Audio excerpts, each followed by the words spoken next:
अस्सलामुअलैकुम। हाँ जी दोस्तों, क्या हाल चाल है जी? सारे भाई ठीक ठाक हैं। लो प्यारे भाई, ये दो टैडी मादियाँ हैं, ठीक है जी। और बड़ी लाजवाब मादियाँ, मैं शौक करवाता हूँ आपको। आंखों का पर पल्ले का, ये दोनों कबूतरियाँ हैं मेरे भाई।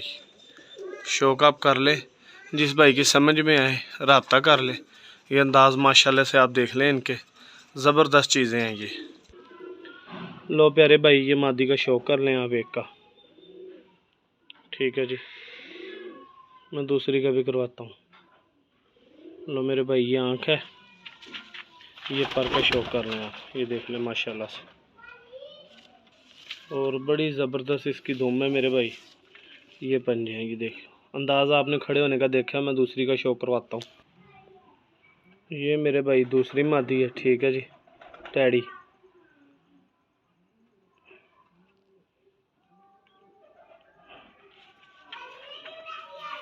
और ये परों का शौक कर लें।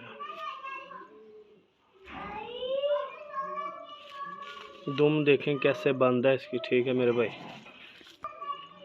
पंजों का शौक कर लें। मैं छोड़ के जोड़ा शौक करवाता हूँ आपको जी। ब्रदर माशाल्लाह से मादियाँ दोनों का शौक कर लें आप। बड़ी टॉप क्वालिटी मादियाँ हैं ये, और बड़ी ज़बरदस्त। जिस भाई की समझ में आए मेरे साथ रब्ता करे। लोकेशन लाहौर शहर की है, फॉर सेल है ये।